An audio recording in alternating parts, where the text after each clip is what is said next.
Welcome to the Horror Unmasked podcast, where we unmask the monsters and explore the lore. I'm Amber. And I'm Lily, and today we will be dissecting Saw and Saw 10. Let's play a game. Saw. The movie begins as a man named Adam wakes up in a bathtub and emerges to find himself locked up in a pitch black room. While he begins to freak out, we hear another man, Dr. Lawrence Gordon, inside the room with him, also locked up. Suddenly, the lights turn on, and we see that the guys are in a grimy bathroom with a dead man on the floor, covered in blood, with a gun and a tape recorder. The men listen to the tape, saying that if Dr. Gordon does not kill Adam by 6 o'clock, then his wife and daughter will die. The guys both then begin to work together to find clues to escape. In a bag hidden in the toilet, the guys find 2 saws. Trying to cut their chains with the saws, Dr. Gordon realizes that the saws are to cut through their feet. Ugh. That's so gross. Ugh. And he says he might know who did this to them. We then get a flashback to multiple people dying in gruesome, elaborate traps, where each victim had a chance to escape or be brutally killed under a timer. Next, we see Dr. Gordon called down to the police station, suspected for killing the people in the traps and being the guy they call Jigsaw. A woman named Amanda is brought in, who is a survivor of the traps. During her trap, Amanda wakes up tied to a chair with a strange device connected to her head and jaw. A television turns on, and a creepy puppet named Billy tells her that he wants to play a game, then gives her the rules of how she can win. If she loses, the device breaks her face open.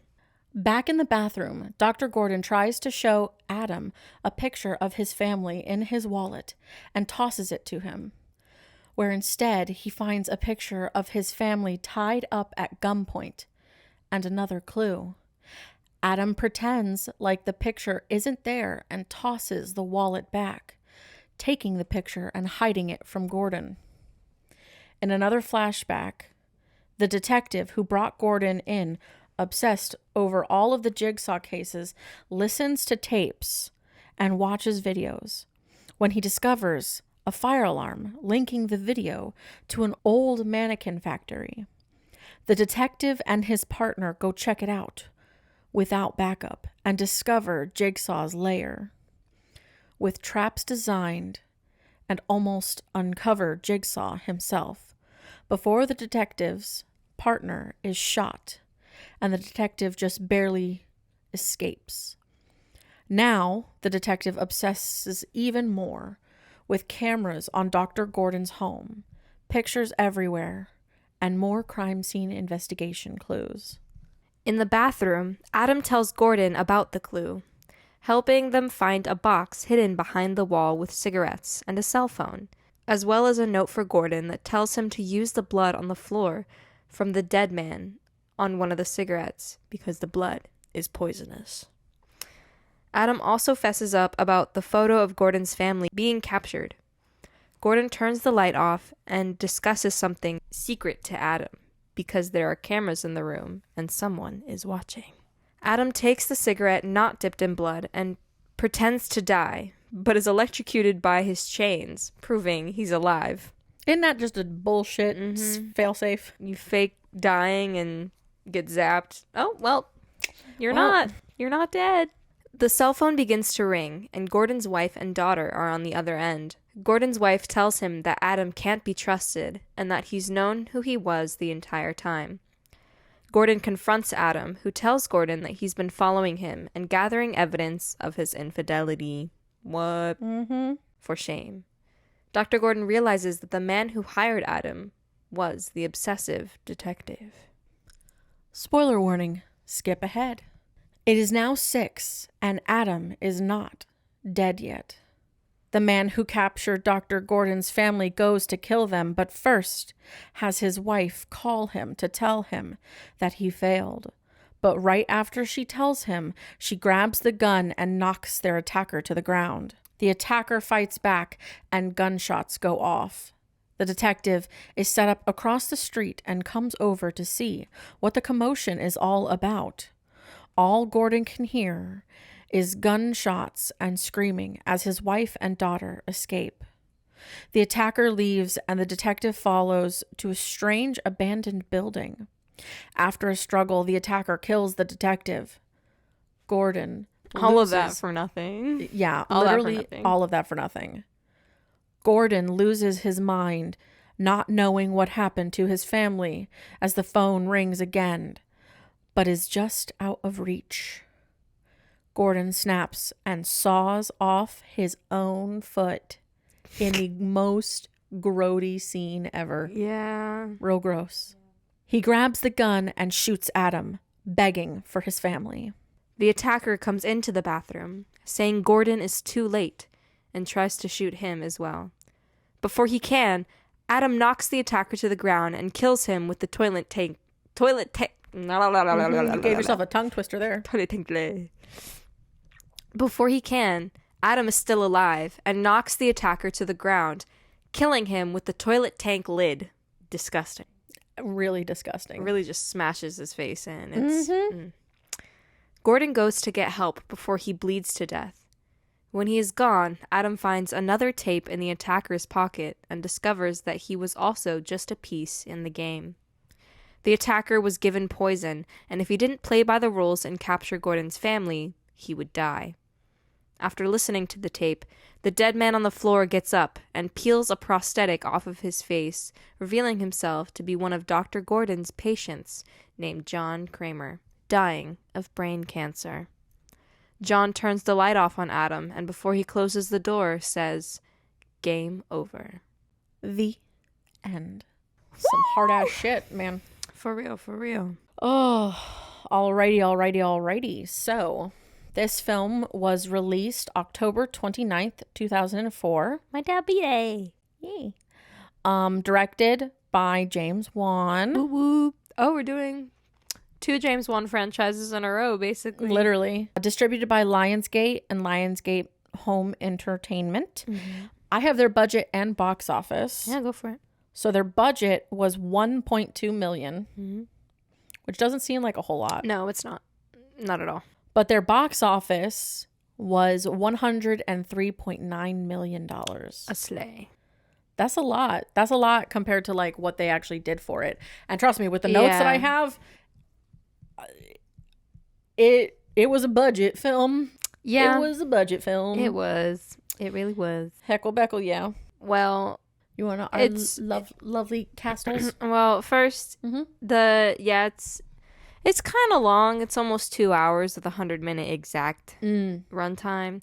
It only got a 50% on Rotten Tomatoes as well. Not 100% shocked. I mean, it's Me neither. older and it's had a lot of time to ruminate, literally. Yeah. Well, we have our main actors. We have Tobin Bell as Jigsaw. We have Carrie Elwes as Dr. Gordon. Lee Winnell as Adam. Shawnee Smith as Amanda. Michael Emerson as Zepp, or the attacker. I never actually named him. Yeah. And then Danny Glover, who is the detective, Detective Tapp. Yeah. Alrighty. Give me some notes. Yeah, I got a lot of shit. Give me some background. There was a lot. So the entire movie itself was shot in 18 days. That's it? That's it. That's shot crazy. in 18 days, not including the $400 in reshoots that Wan and Winnell did on their own. Juan and Winnell, that's funny. Yeah. It works out when one of your, key actors is got a fun name to work with you. Yeah. Creators, too. Mm-hmm. Like, Adam is Lee Winnell, who helped James Wan write this story. Literally. It's kind of fun because it makes me think about the way that the information that I got makes it sound like me. It makes it sound like a self-directed indie film. Mm-hmm. The way the notes are, because Yeah. many of the victims that you see in those flashbacks were played by friends of the production. Oh, Yeah. So that's awesome. for example, I would have loved to be part of that. you know the one guy who dies in the mess of razors? Yeah, the barbed wire. Mm-hmm. Literally played by a guy who used to play hockey with one of the producers. Just Nice. literally. And Well, it's not very hard to be like, yeah. all right, well, now climb through some stuff and scream. Yeah. But it's also, So that's well, also- actually, it is. Oh, Because they had a whole thing. They have a whole thing. maybe I'm biased In as the an next actor. in the next movie, there's the next movie that we're gonna talk about it. There's a whole thing about it. Oh, okay. Whole thing Mm-hmm. about fear and portraying it properly. Okay. Yeah. Okay. Give everybody an acting lesson. Yeah, it's how their face displays it. Mm. It's fascinating. So, in order to save money in set design and props, some of the sets, specifically the police station, were shot on location where other productions had built similar sets. So, using other police style sets. Juan actually had a crush on the actress Shawnee Smith Fair enough. She's hot. since he was a teenager. And when his casting director asked him who he wanted to cast as Amanda, he offhandedly suggested Smith. And she just ended up being available Amazing. for it. That's so awesome. And now she's like a pivotal character yeah. in the whole thing. Mm-hmm. Which is pretty freaking awesome to think about, that like, oh, that was my teenage crush. Oh shit, she's now Working for me on a movie one of the that main, I'm one of the creating most important characters in this entire soon to be 11-part franchise. Damn. Damn. And we thought Amityville was long. We're getting there. Yeah. Amityville's got 17 movies. That's just insane. Mm-hmm.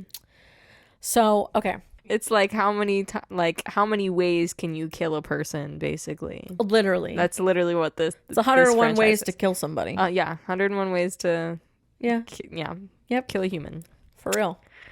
Whew. The So, most grody ways possible. in order to pitch the film to producers, Juan and Winnell had both the jaw trap and Billy, the puppet, created to shoot one scene, proof of concept. And then when it came time to shoot the actual movie, they used the same puppet from the production rather than building a new one. So I thought that was really nice. That's kind of like a touchstone for them. Yeah. For where they started with that. And then there was I found one thing that was about people when they watched the movie. And it was like, if people walked out of the film, it was usually during the jaw trap scene. Really? Yeah, usually that was the thing that sent people. But he also talked about that they heard about someone who threw up during the movie. Oh my God. And they were like, that no one ever told us what scene it was, but we believe it was probably when he was sawing off his foot. And I was like, yeah, that makes sense, because that scene was gross. That scene was gross. For 2004 special effects, it wasn't that bad. No, No. not at all. Gore is it. Which is so crazy because now everybody's so desensitized to all those things. Yeah. And I mean, not everything. I won't say that. Not everybody's desensitized. Yeah. But a good majority of us, I would say, Are used to it. It's not that, like, it doesn't psychologically affect us. Like, it makes me think about, did you ever hear about the, I forgot what year it was in, but the radio play that happened, like one of the first couple of radio plays that ever happened was about like an alien invasion and the people thought it was real oh my gosh, because it was over the radio. They didn't realize it was a radio play. I would think it was real. And there were people who literally believed that there was an alien invasion. I hardcore believe in aliens, as So. you know. Me and my roommates just had like a... Aliens, yes. Ghosts, What What do you mean? You literally called yourself a skeptic. No, in our I'm last skeptical about 100. aliens as well. Like, Well, I'm yeah, not, we're all skeptical about it. because it's like, I'm not going to believe in anything unless I see it, Yeah. you know? But there's a guarantee we are literally, there's no fucking way possible that we are the only things out there. And even if I do see it, you know, believe half of what you see, nothing of what you hear. So Don't worry, when we get to Alien franchise, have fun with that. We'll get real deep all into into the the alien bullshit. conspiracies. Hell yeah. And then Nope. We'll just Oh, yeah, for sure. have an alien time. Yeah. Oh yeah. Alien-tastic. So, you know the scene when Lawrence is tucking in his daughter Yeah. in bed? The boom operator, you can actually see, in the original cut, you could see him in the mirror, and they didn't notice it until afterwards, so he had to be digitally removed Oh, gosh. from the scene Yeah.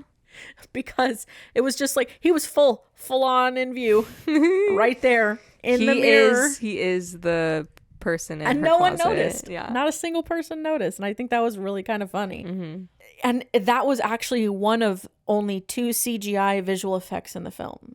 And one of them was a mistake. One of them was a mistake. That's hilarious. Because many of the scary elements of the film, including creepy clowns and waking up to discover someone is watching you, Not fun. are personal fears of Juan and Juanelle. Both of them? That is some personal fears of theirs. I mean, if you want to make something scary, going off of what you're afraid of Yeah. that's how you know it's probably going to be good, because you know, You have a touchstone. You have a basis. you are for it. scared of it, so you see how it is scary, so You gonna can make it feel that way. because your own imagination takes Yes. such control over those kinds of fears. It's easier for you to visually Exactly, manifest it in a film, and I think that's kind of interesting to use your own kind of fear, not against yourself, but kind of like as a tool. And I think that's kind of fun to be able to do that. Exactly. Yeah. So in the very first shot of the film, where he wakes up in the tub, where Adam wakes up in the tub of water, Yes. was shot on the first day. Yeah. Because, like, even though he wrote the script, it was only when he was on set that Winnell realized they didn't have the money in the budget for a stuntman to do the underwater scene. Oh, so Yeah. Juanel just had to He just had to, day one, boom, buck up The and go first- for it. the first thing. And there's some pretty fascinating stuff. So, okay, here's a gross one. It's about to poop. It's about to toilet. That's okay.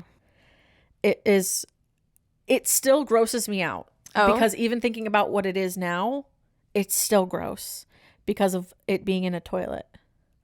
Because it was partially melted chocolate Uh-huh. that was in the toilet to make it look like poop. It was partially melted chocolate. Ew. And it still just feels gross to my soul. Yeah. I hate that he really had to stick his hand in there. He put his hand. He really put his hand in He there. really put his hand in there. Like, okay, there's a heart on the tank part. Yeah, you would think you'd look in the tank I would look in the tank first. before I put my hand in shitty water. Yeah. Hell no. Yeah. That is last resort. Granted, the water in the tank probably isn't all that great either, but it's better than The tank would be cleaner shit. comparatively. It would be.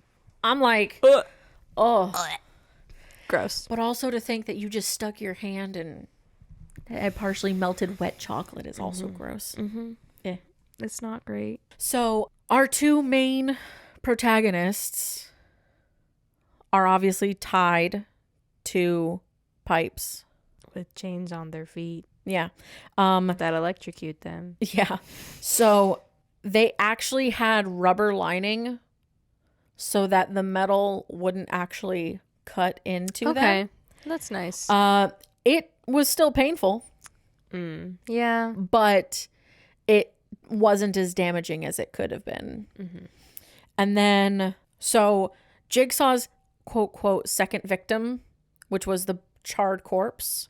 Oh, the guy with all the gasoline, or was it? No, it was like a candle type material Yes. that he was covered in. Yes. Oh, it was kind of, he had like a thing that was on him that was flammable. Yeah. If he got too close to the fires. Yeah. The second victim is the only dummy. Oh. So that scene of the charred corpse. They're really working on a budget. legit Like the way that it sounds like if I was doing it one of my little indie films. Yeah.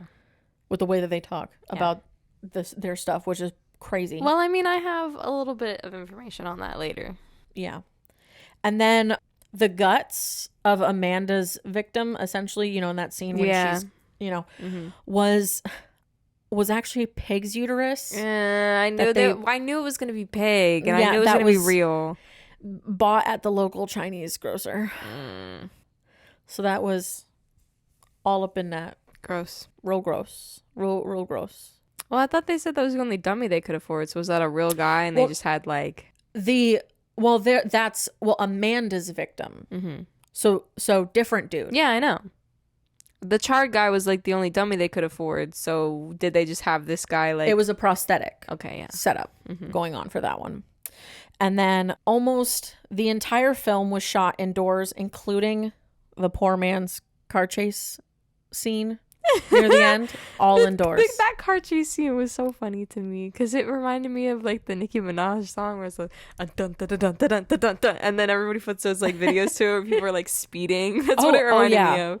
Oh yeah. They said that part of the reason why was for budget reasons, why everything was shot indoors, but it also gave the movie a sense of claustrophobia. Because it was mainly all interiors. Not almost 100% of the film was done on interiors. Yeah, that makes sense. Yeah, because there were only 3 shots, all of them involving a vehicle driving up and parking in front of a building, were shot with the camera outside. So there were only 3 shots that were really taken outside. I thought that scene was kind of funny. I'm not gonna lie to you. Oh yeah, because there's a reason it's called the poor man's car chase. Not even that. It's just. These 2 people just escaped. This wife and daughter just escaped. Yep. This attacker, Zepp, runs downstairs, gets into his car, and drives away. And so does the detective. Like, you know, to an unknown location. Because isn't it that? Because I don't think because he's not the detective anymore. He was fired. He was fired Let's for make the that shit he clear. pulled. Yeah, he was fired because he went to the building so with his partner. Without is a loose term. Backup. Yeah. Because he got his partner killed. Yeah. That's why. Dude, that scene was fucked up. When his partner dies, that shit's fucked. Literally, it's his partner walks through a doorway and just above him are like, I don't know, like 6 like a shotguns. 6 fucking shotguns that just he hits the tripwire and just all of them go boom and just that man know how is you ribbons. Remember that because going through this, I thought he exploded somehow. Nah, man. His ass got fucked up by some shotguns. Yeah, and I didn't remember that it was shotguns until I was rewatching it. That man got I don't know if it was 6, but that man shredded. It was a lot. That man shredded. It was a lot. It was a lot. So one of the scenes in the bathroom called for Adam and Lawrence to cut through pipes on the wall. However, this was dropped in the end. Like it was dropped from the film. Not just because they didn't want to start suggesting the characters could cut through the pipes that they were chained to, but because the set would move a lot when they started to saw. So it was like, well, we don't want the set to shake. Then it's going to get real obvious. Not the set to shake. That's how you know. That's how you know they budget bitches. That's how you know. That's how you know they're budget bitches. Oh my gosh. That's hilarious. That's so funny. We can't do this sawing scene. What's funny is because it'll shake the set. That means any recreation of this set, like is better than the original. Facts. Full facts. If it shakes by trying to fake saw some pipes. And to think that this fucking movie spawned a world, a whole other franchise of existence. Yep. This budget ass bitch movie. Yeah. Spawned an entire type of movie. Yeah. Wild. Absolutely wild. So in the early bathroom scenes, which was pretty cool because it has to do with how they actually filmed each of the characters. So Juan made sure that when Lawrence was in the shots, when most of Lawrence's shots were done, Mm-hmm. they were very controlled and steady. While shots of Adam were handheld and shaky in order to match the characters' personalities. At the end of Gordon, does it get shaky? Yeah. Because he loses his Because he effing starts mind. to go crazy because he's like, I've just lost my whole family. Yeah. And he has no idea that they survived. Mm-hmm. So, I mean, motherfucker saws off his foot and Yeah. just like, I don't care anymore. Yeah. Man, saws his foot off. Mm. I mean, we know what end of the stick he got. So, Yeah. you'll have to just wait for that That's crazy. result, which is insane.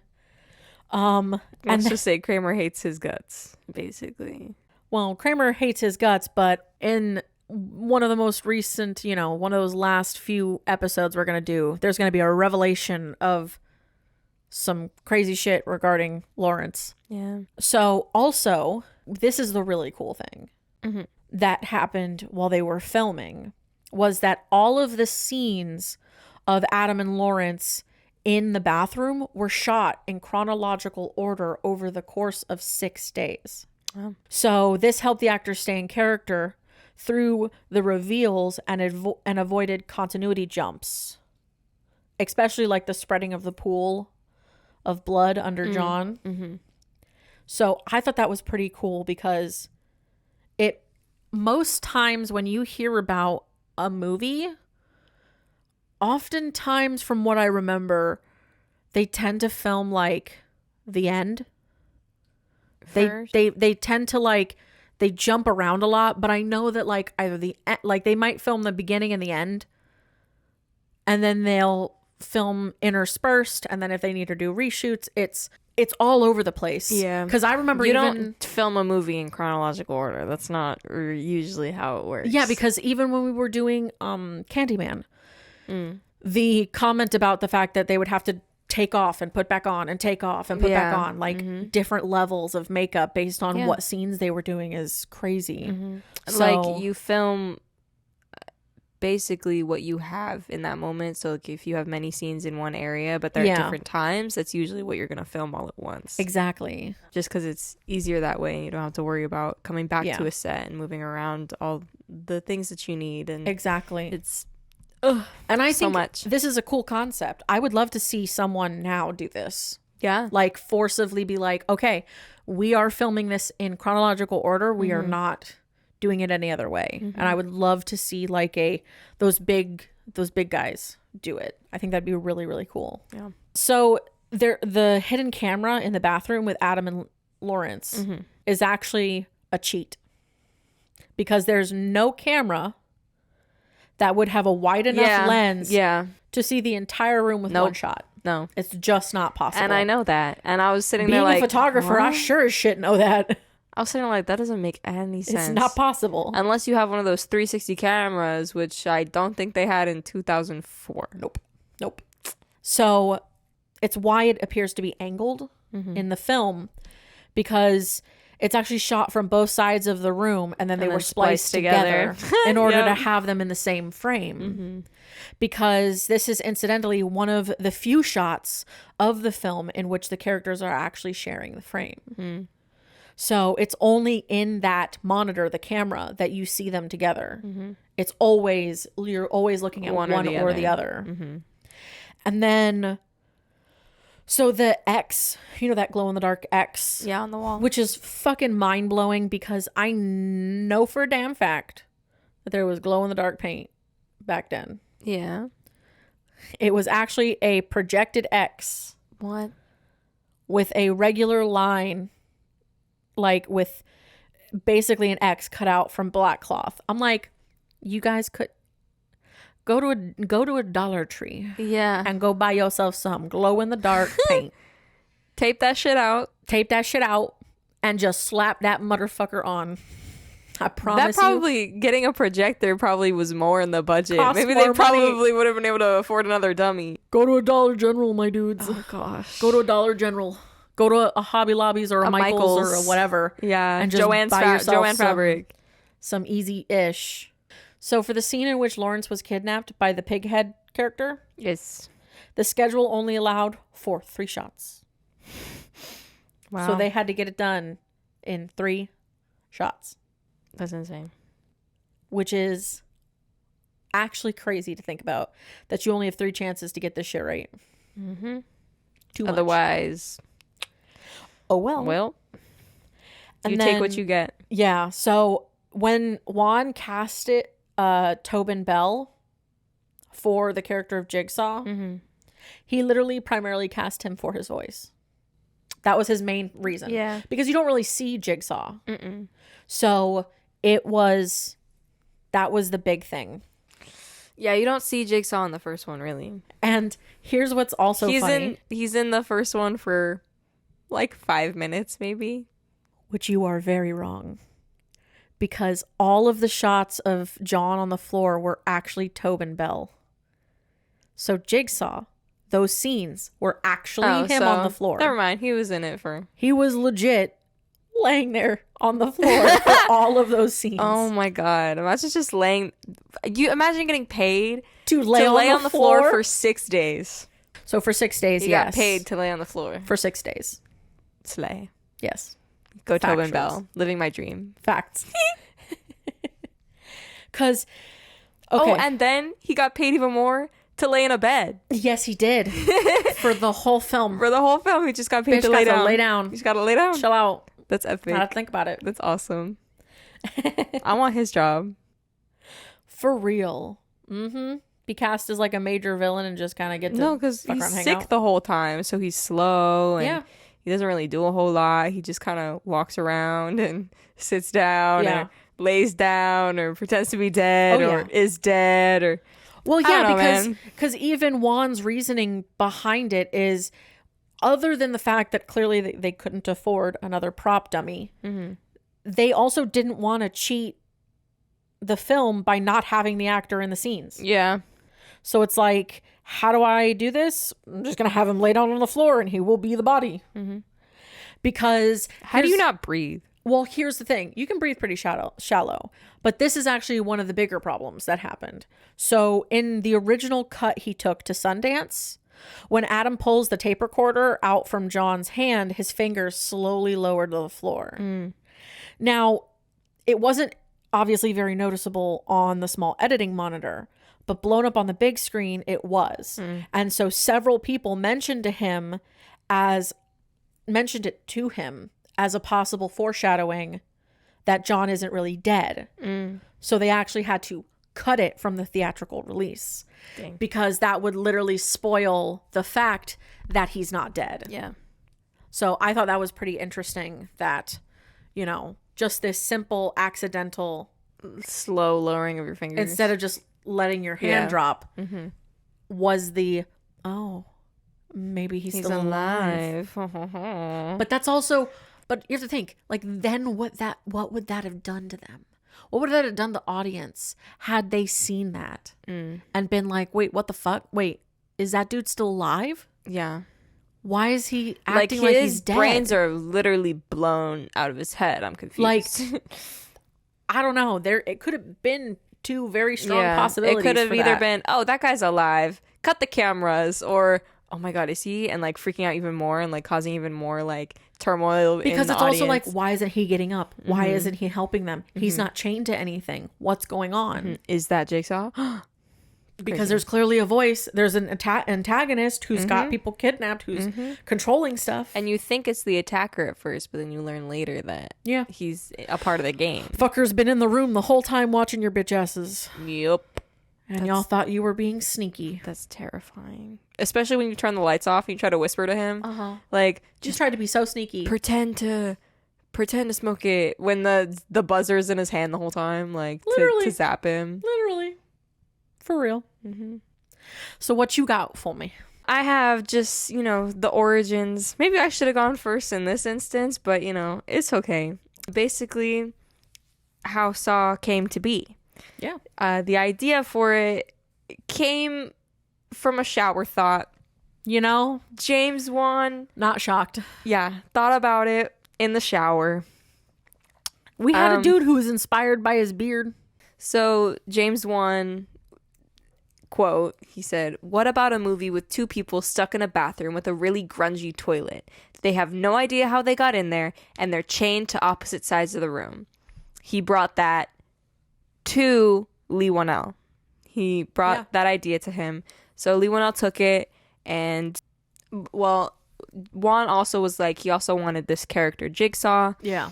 Who put them in the situation, and that's pretty much all he knew. Yeah, he had the basis. He had the rough outline. Yeah, and then Lee came back and he said, "Let me think about it," and then he went off and he wrote like the story and everything and how everything connected, and came back to him with Saw. Yeah. So, what I really thought was cool was how Lee is Adam in the film. Yes. Like one of the main characters in the first one. Yeah. He also came up with some ideas, like how Jigsaw came to be, like his story with the whole, having cancer, and that's why he wants people to his origin. Yeah, his origin as to why he was became more vindictive and was like, I'm gonna show people that their life should be worth living or whatever. So Lee actually, when he was 24, he said he had really severe migraines and he thought it was really something serious like a brain tumor. Oh, wow. So he went to the hospital, got a bunch of tests, including the MRI, and that's when the concept came to him. Question. This is our Fantastic Beasts boy. Yes? No. They look very similar. That is Ezra Miller. Yes. Ezra Miller. I swear to God, they could have been or twins. Yeah, mm-hmm. If we paired them today, they literally look almost identical. That's not him. That's wild. Yeah. No. Whannell and Miller are not the same people. Could have fooled my ass. No, yeah. Honestly, I was For going real. through this again. I was like, oh, he looks so much like him. Yeah. So I get it. Yeah. But no. But Whannell was saying, he said, instead of a doctor telling you you have a year to live, make the best of it, this guy would put people in a situation and say, you have 10 minutes to live. How are you going to spend those 10 minutes? Are you going to get out of it? Ooh, shit. Yeah, that was his thinking. Huh. Mm-hmm. Like, what would you do to get out of that situation? If you could. If you could. That's crazy. Yeah. What are you willing to do in order to survive? Yeah. Yeah, be prepared for all of these. There's a lot of bummer butts going on in all these movies, so be ready for that one. Yeah. There's always a mild ending. And you're just like, okay. Yeah.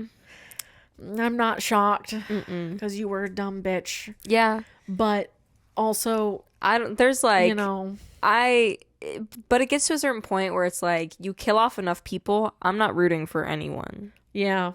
Like, literally no one. And all of them are acting like dumbass fucks, and you're just like, listen to you end up being on Jigsaw's side half the time because you're just like, he fucking told you follow the rules, bitch, just follow them, listen and pay the fuck attention. But at the same time, it's like, what would you do in that situation? Like, if you were had to that saw person off your own arm, or but it's also like, through... if you're those people in that situation and you have that backstory, are you really going to pay attention to what someone tells you to do when you're already rebelled against? I don't know. I'm just saying, at some point you needed all 5 fuckers, and it's your own damn fault you didn't have them. When they all could have survived, bitch. When you all could have survived. It said work together. Survived. Literally, he said work together, and y'all fucked it up. Room 1. Yeah. Just saying. Yep. We'll get there. Yeah. So, Zepp, the attacker. Yes. In the first movie. He is sort of based on like a true person. Oh, who? There was this guy who broke into people's houses at night. Okay. I wasn't prepared for a giggle. Okay. Not to steal anything, but to tickle their feet. Oh my God. I think I've heard of that story. I think I heard that. I don't know why, but it's fucking weird. He literally broke into people's houses just to tickle their feet. I remember hearing about that. There isn't just one case of this though. There are so multiple many. cases. Because I think either last podcast on the left or something like that fucking covered this, and I was like, what the fuck? The one. Okay, so yeah, they call them the serial ticklers. Yes. And there are more than a few cases, but the original man, he was caught, and during interrogation, he told the police that he was being forced to commit these crimes by someone else. What the actual fuck? You are Yeah. not being held at gunpoint to tickle people's feet. He said that later the guy revealed that he was sent a jigsaw puzzle piece in the mail instructing him to do these crimes. That's fucking weird. Yeah. Go tickle these people's feet. Yeah. So Juan said that after he heard about this, he said, it was the creepiest thing I'd ever heard. I was so frightened. I remember after hearing that story, I slept for the next 2-3 nights with a hammer by my bedside. Hell yeah. Yeah. I remember hearing that. I don't know if it's the same like collection of cases nor the same person, but I also remember hearing escalated versions of that where it was sucking on toes. Oh God. What is this? Talk to me? I know. No, she was deep throating his foot. I don't care what you're saying. That was a deep throat. That was grody. That man's foot was in her mouth. Oh God, I feel bad for the actress. I feel bad for the dude. It must have. I want to know how I many. don't feel bad for the dude. That probably felt good, to be honest. I want to know how many takes it took so that they weren't laughing. Yeah. What if they were psychopaths and just did it? You know, sometimes people are one take because wonders. some people are into that. Some people are into toe sucking. You know, and I know this for a fact. Like you do, you do. Not from personal experiences. No, definitely not. No, seriously not. No, not from her personal experiences. My toes have never been sucked on. Maybe one day I'll experiment. But the awareness of other toes that have been suckled upon is great. Anyway, so after they came up with all of these ideas, they then made a short film. It was 10 minutes long. That was the thing you were talking about with the original puppet and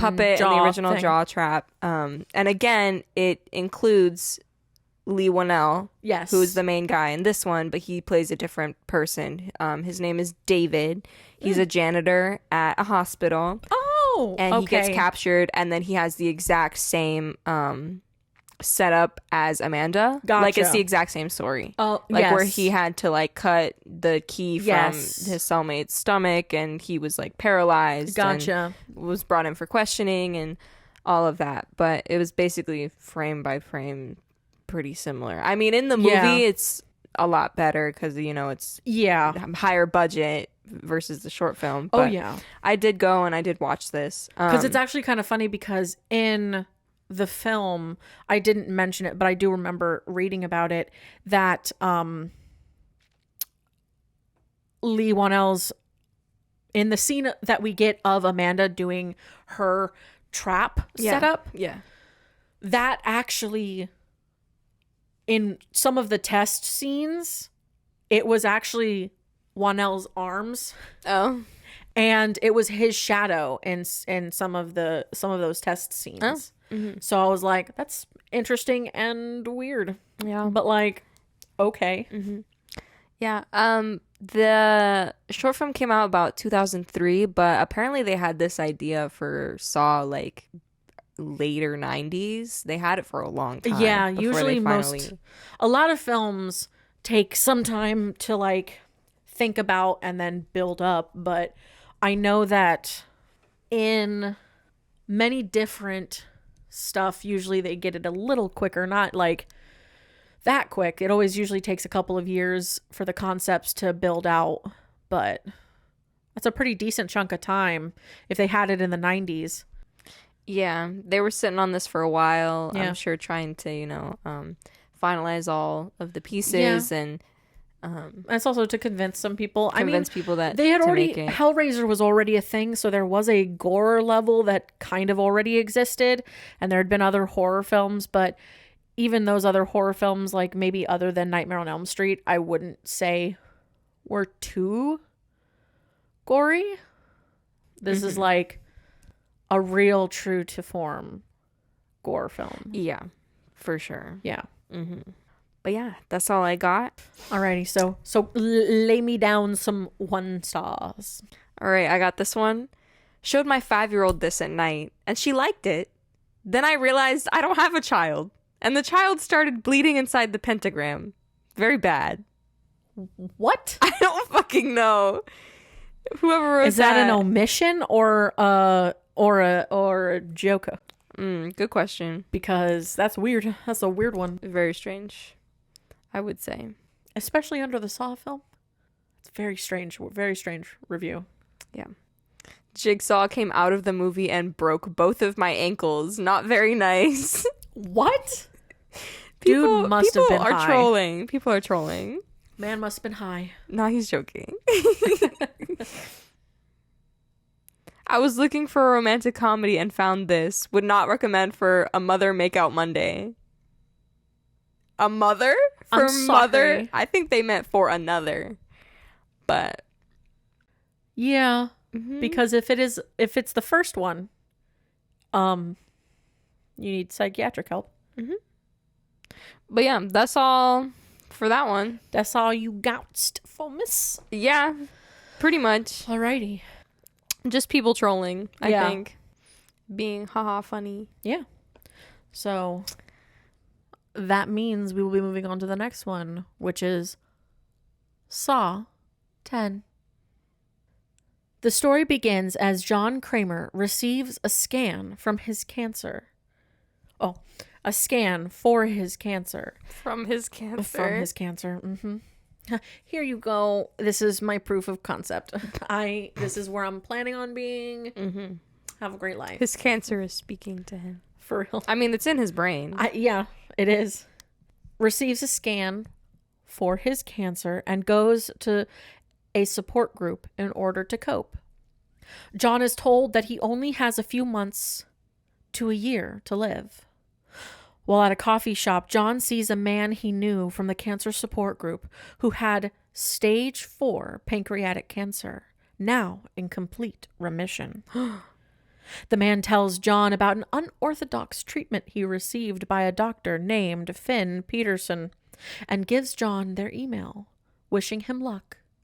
John does a little bit more research before emailing the company to ask for help. A little bit. A little bit, yeah. A little while later, John receives a call from Cecilia Peterson, Finn's daughter, offering him a spot in their next round of treatments in Mexico. Already sketch. Already fucking sketchy. I'm sorry. If this fantastical treatment and his daughter comes back and is like, hey, yo, I'll take care of you. I'm sorry. I want to talk to your dad, please. I also want to Not know. you. I also want to know why, if this treatment works so well, is it not being approved?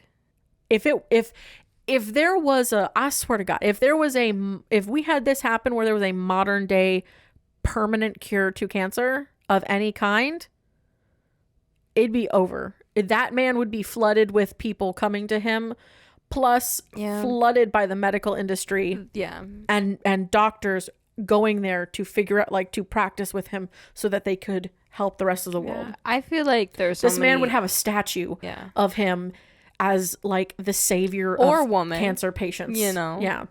There would be a statue of this doctor if he fucking solved cancer. Yeah, and there are so many theories where it's like people think cancer's already been cured, but because it's such a corporation now and they make so much money off of these dying people, that is which is terrible. Yeah. If that is true. Which it's not. It's not. It's people just. Conspiracy theories can only be so respectful when it gets to a certain point. And I'm like, these people this is a horrific thing that's happened to them. You're not going to intentionally leave, like, a child filled with cancer. You're just not going to do it. It's not going to happen. I think you put a lot of faith in the world. I think you let conspiracy theories get a little too much ahead of you. And somewhere in between that is a middle ground.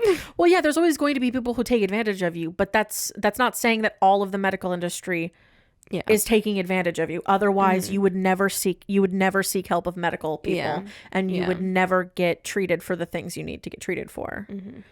So the whole point is that you kind of have to put faith in them. Otherwise, you die. Well, You don't put faith in them to some degree, you will die. yeah. And when you find a doctor you don't like, you fucking change doctors. Facts. And then you tell everybody else, don't go to this doctor, they're a dick. I'm a big fan of second opinions. I found a great doctor. She gives a shit. Good. And it's, you know, she is a good person, and I'm glad that I found her. But it's one of those situations where, like, I've definitely had shitty doctors. Oh, yeah. I had a whole fucking doctor who, when I was a kid and when I was in high school, fucking kept comparing me to his children and would, like, shame me for being out sick or, like, from school, or literally when I started getting asthma in my freshman year, like, would shame me That's for crazy. the fact that I had to leave school. Well, that's not your child, so I'm maybe like- don't put in your 2 cents. And I swapped doctors in that office, and the next doctor I had, she was fantastic. Yeah. I mean, I've had a doctor tell me that my pain wasn't real. Well, like, yeah. legit, just flat out was like, no, that's not possible. And I'm sitting here telling you, Yeah. yes, it is. Well, I mean, there's we could get into this one, but we don't have, this is going to be just a quick touch. Being a woman in the trying to get doctor shit done is very difficult. It's so hard. Because for there is no reason. I literally remember seeing a post of a woman who was like, I went to the doctors because I was feeling this way and it was really bad, and I had blood work done or whatever, and I went to the doctor and they were like, oh, it's just hormones. And then he and she was like, okay, well, what are my results? And he hadn't even looked at her results. Are you kidding? And it was way worse.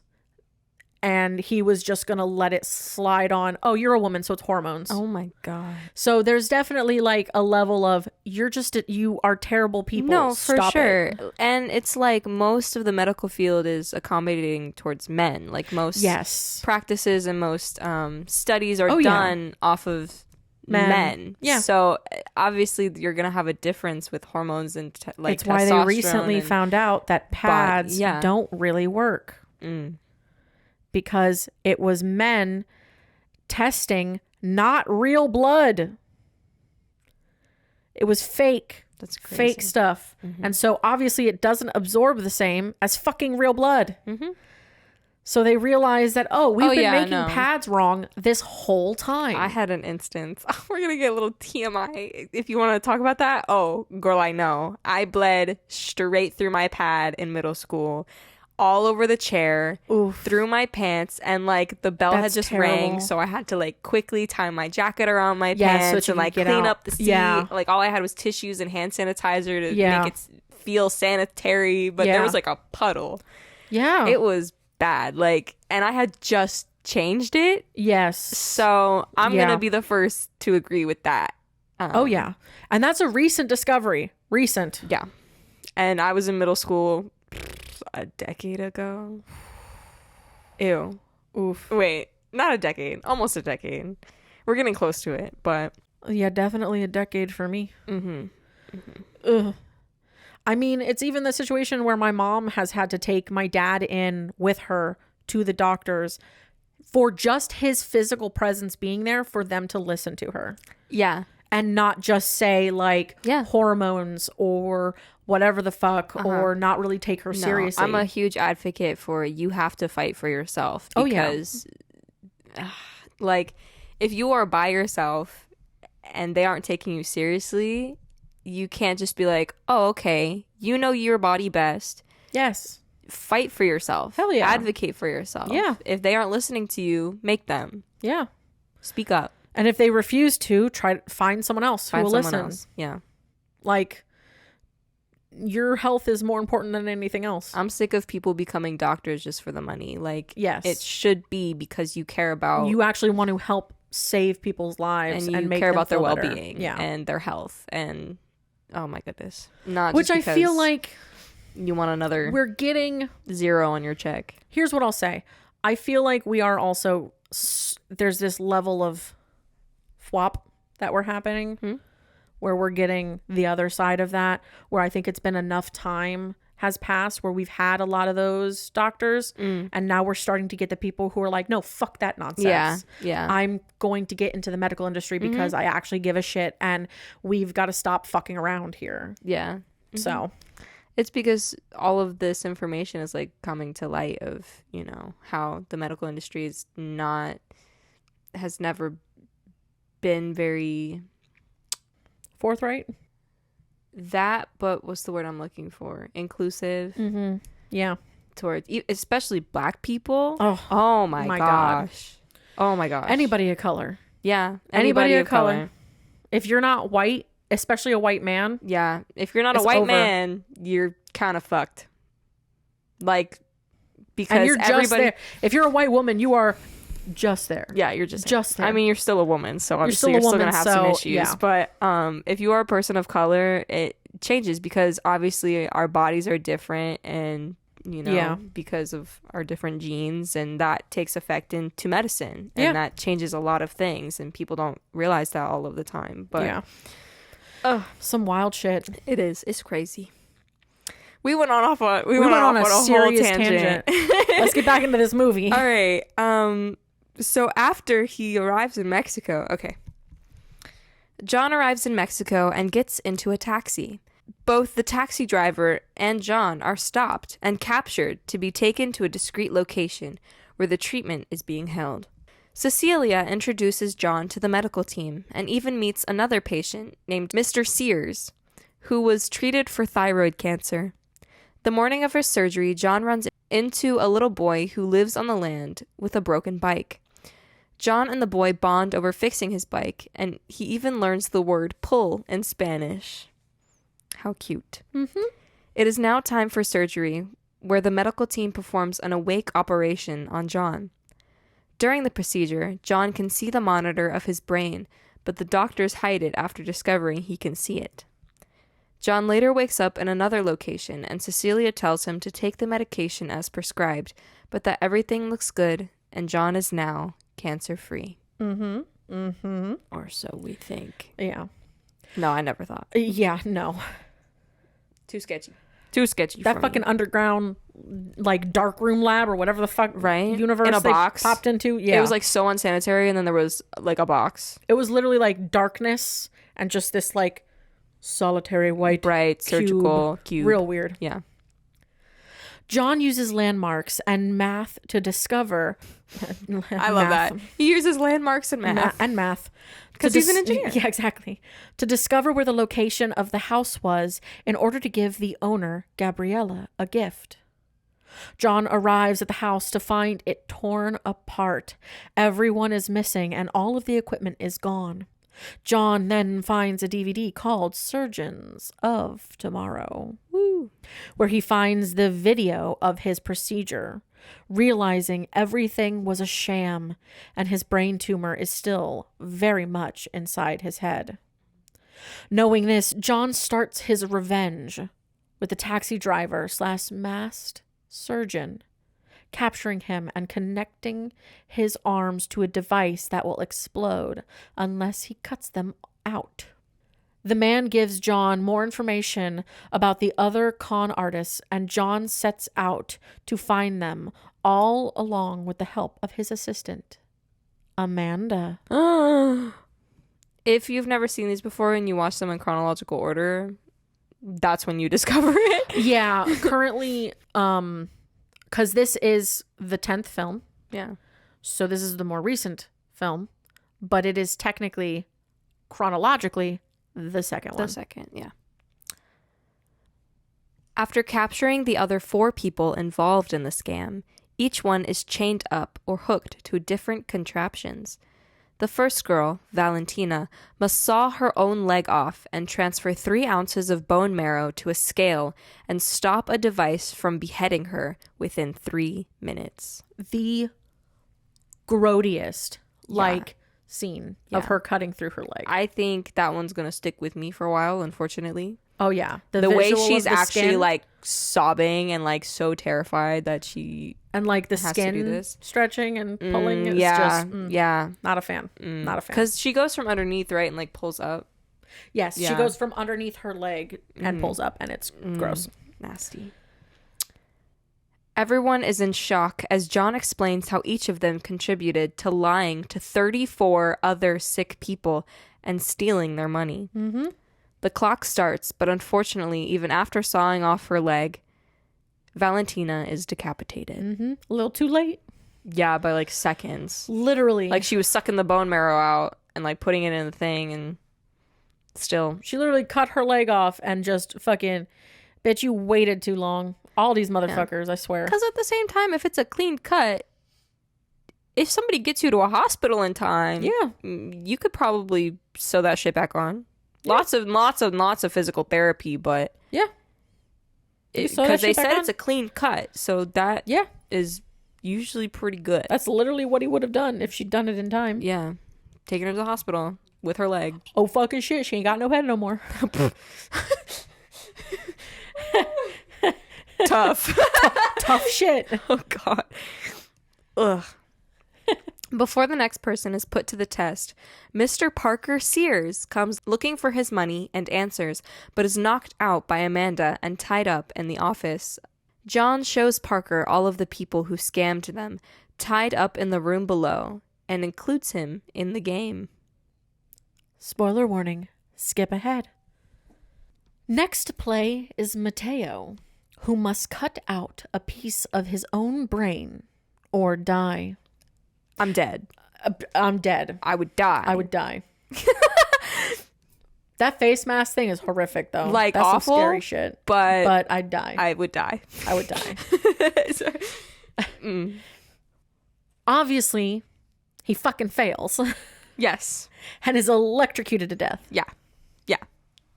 It's now Gabriella's turn to play, where she must break her hand and foot in order to escape. In the air.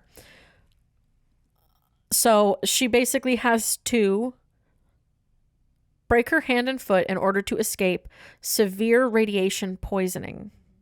Gabriella manages to complete the task, but is left scarred and close to death.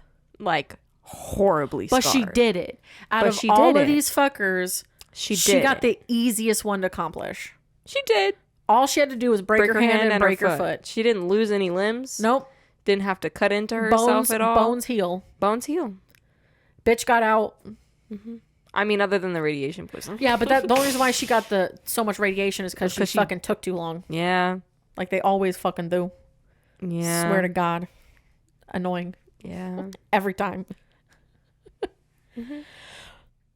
Right before Amanda goes to take her to the hospital, Parker grabs his gun from the locker and forces John and Amanda to unlock Cecilia, revealing that the two are together. Traitor. Literal traitor. The couple then has John and Amanda lock themselves up, and Cecilia kills Gabriella. Just by stepping on her. Dude. That's all she had to do. Like, she was that close to death, and all Cecilia did was step on her neck and killed her. Pissed John off. It pissed Amanda off. Well, it pissed them both off because it's the idea she was successful. She succeeded, and she should have lived. Yeah. And she should have lived. Mm-hmm. She did what she was supposed to, and she should have lived. And they just were like, fuck her, she's dead. I think this movie is really good at setting up like a redemption type style for John. Yes. Whereas if you just go from the first to the second, it kind of doesn't really do that. So this one gives you a reason, kind of more of the psychological understanding of and the difference between him and Cecilia. Yeah. Who's a villain. Mm-hmm. Whereas John is kind of like a... I wouldn't say anti-hero. He is not an anti-hero. He's like... He's a crazy motherfucker. He's a crazy motherfucker, but he's like a... In the worst way possible, he tries to make people appreciate their life. Yes. In like the most fucked up way possible. In the most terrible way. But 9 times out of 10, when the people come out the other side, they're usually... If they come out the other side. Big if. Mm-hmm. They come out the other side. Sometimes they are quite grateful. Sometimes. Amanda, in question, literally dedicated her life to him. She's a crazy bitch, though. She's also a crazy bitch. So, like, she's worse than John. Yeah. Way worse than John. But she's more vindictive. She's got the vindictive side. Yes. Whereas John is like, I set these rules before you. Mm-hmm. He's so stoic. Here's the difference. He is, using D&D terms, he is lawful evil. Yeah. Amanda is chaotic evil. Mm-hmm. Yeah. Because John's not neutral evil either. He's very lawful. He's like, I have rules. This is what you do. Yeah. And if you follow them, you will succeed. Yeah. If you don't, you die. You die. Which is crazy. Yeah. Everyone hears a noise coming from outside to find that the little boy with the broken bike is kicking his soccer ball against the building. Cecilia brings him inside and hooks him up to the contraption with John, who is now forced to play the game. John and the boy must waterboard each other with blood. Gross. Disgusting. They're just up there choking on it. Just straight up gross. Which I will say, because I didn't really describe this, but John uses his new found Spanish language of the word pull, which is hala. He's like, no hala, to try to tell the boy not to pull the lever so that John would take all of the blood, but the boy ends up helping John and pulls the lever anyway so that they can like take turns and survive. But it was crazy. Which is like, it's like the purity of the boy. Yeah. Like, I don't want you to deal with this either. Yeah. So I will take on part of this. Well, because the boy kind of walked in and he saw John and Amanda locked up. So he doesn't know he doesn't know that he's helping, quote, quote, technically the villain. Yeah. Cecilia and Parker go upstairs but are locked inside once Cecilia tries to grab the bag of money that John took from her. Mm-hmm. Once they are locked inside, a timer starts for 10 minutes. John and the boy are released, and Cecilia and Parker must choose who can breathe fresh air or both die by toxic gas. Mm-hmm. John had a plan where either way he would win, as the bloodboarding was for both Parker and Cecilia, as well as the toxic gas room. John gives the little boy all of the money from Cecilia's scam. John, Amanda, and the boy all leave the building and head home. The end. Motherfucker's always got a plan. I swear to God. No, yeah. Like, he's a million steps ahead of every single person. He already knew that Parker was a part of it. Was part of it. But that makes sense. It makes sense because he realized that even the guy from the very beginning, like that guy he saw at the cancer he's an evil genius for real. The cancer support group who told him about this experiment, he also was like, well, this motherfucker's in on it too, so I'm gonna get my revenge on him as well. There's like a little cutscene at the end where he gets revenge on him for what happened, but it's like for lying to him about everything. Dead ass, like, he is smart. I don't know if I have it in my notes, but it's like he's referred to as an angel of death. Yeah. There's like such a danger where murderous people are very intelligent. Yes. It's a terrible combination. Here's the thing. But all of the murderers, so your most well-known murderers that you know about are not very smart. No. They're all really dumb. Because you know about them. Yeah. I'm sure the really smart effing that's the Zodiac killer. Yeah, the Zodiac killer who did all of that. He fucking got away. He got away scot fucking free. Yep. Without question, because no one knows who the fuck he is. Nope. No one. However, today in today's society, there's no way you could really get away with a murder. No, because there's cameras everywhere. Whether it's people's hands, people's homes, their doorbells, their houses. Driving from street to street, like cameras are on. Hell yeah. On the lamppost. There are cameras everywhere. Even if you're in the same room as like a murderer, they can tell. Yes. I don't know, man. It's some crazy shit. Yeah, for real. So if you're trying to get away with murder in today's time, no. Fucking, I guess. Good luck. You're not really. No, not good luck. No good luck. Like, fuck you, get caught. Get caught. Fuck you, get caught. You're gonna get caught. For real. So if you think you're smart enough to dodge everyone, you will fuck up. You're not smart enough. Just Just letting you know. So like we said, this movie is one of our more recent films. So this was released September 29th, Yes. 2023. So literally just last year in Like September. 5-6 months ago. The director is Kevin Greutert? Greutert. I don't know. We are butchering that without question. Kevin Greutert. Imagine if that's how it's... Greutert. Imagine. Yeah.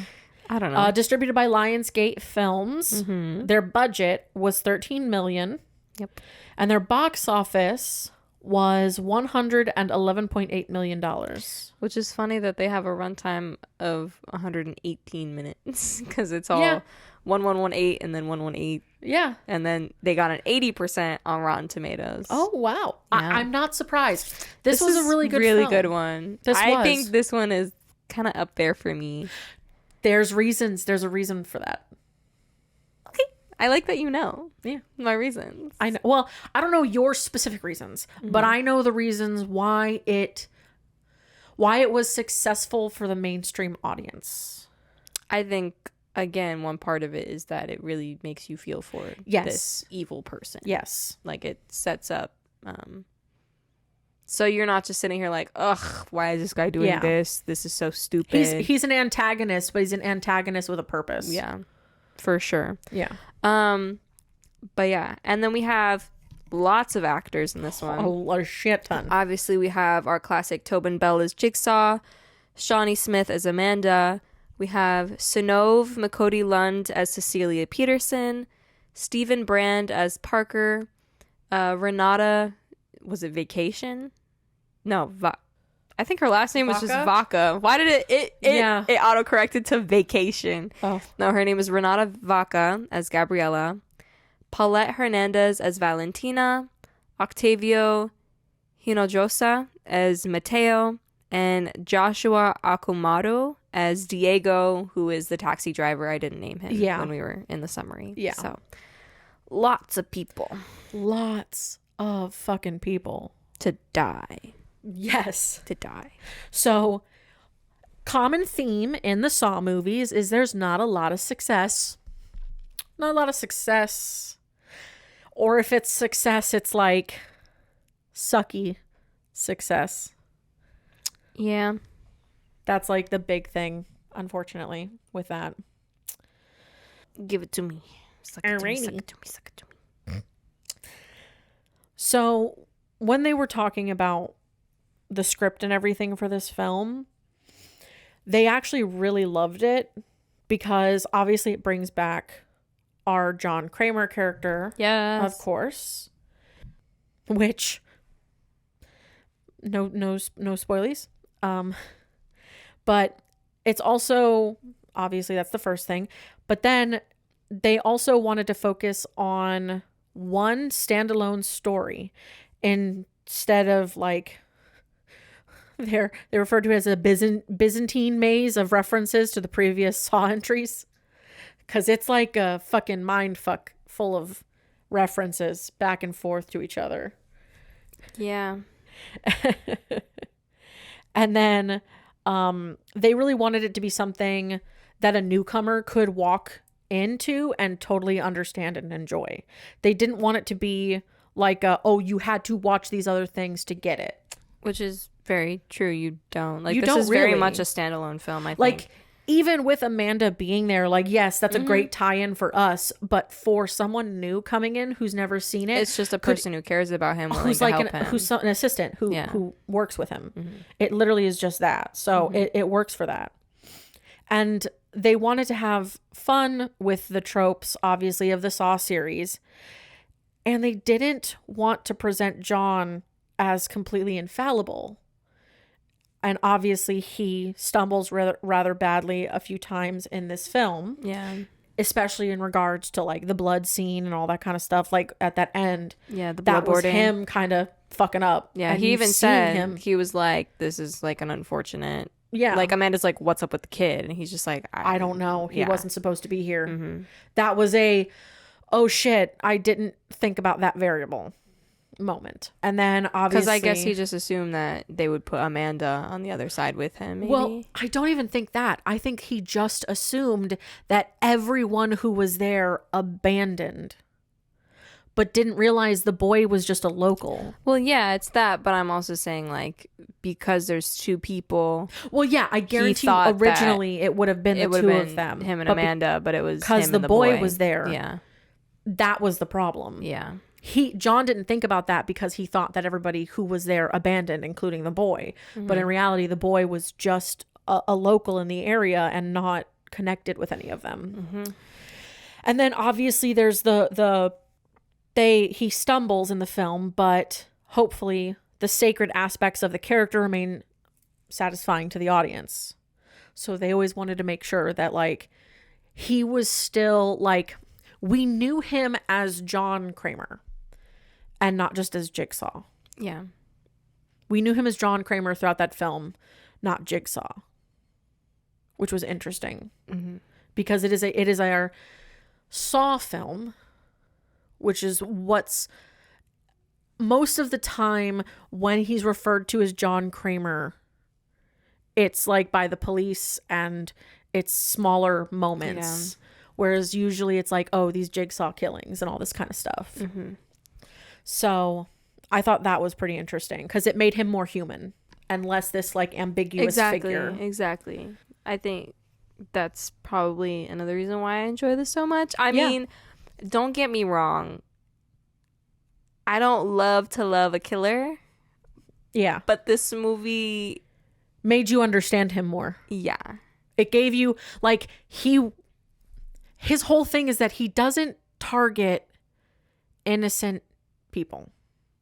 I mean, I've always kind of understood that just because I've seen these movies a bunch of times. But seeing this movie just really solidified that and made him more human. Because it wasn't really mentioned in this film, but we do see it happen in this film. Yes, it's in this film. He's in the hospital and he sees like a janitor in one of the rooms cleaning, and he watches the janitor go into a drawer and he's going to steal something. And then you see this whole scene play out of this janitor tied to a thing that slowly is going to suck his eyeballs out of his skull. And it does. But we flash into reality, and that is just John Kramer creating an entire scenario on if this guy actually steals, this is what I'm going to do to him. Yeah. And because that guy looks John in the eyes and he catches him, he puts it back. Yeah. The dude lives. Yeah. Because he didn't actually commit the crime. And John was like, good choice. Good choice. You made a good choice. No, you have no idea. You have no idea how much of a good choice you made. You almost died, my dude. Yeah.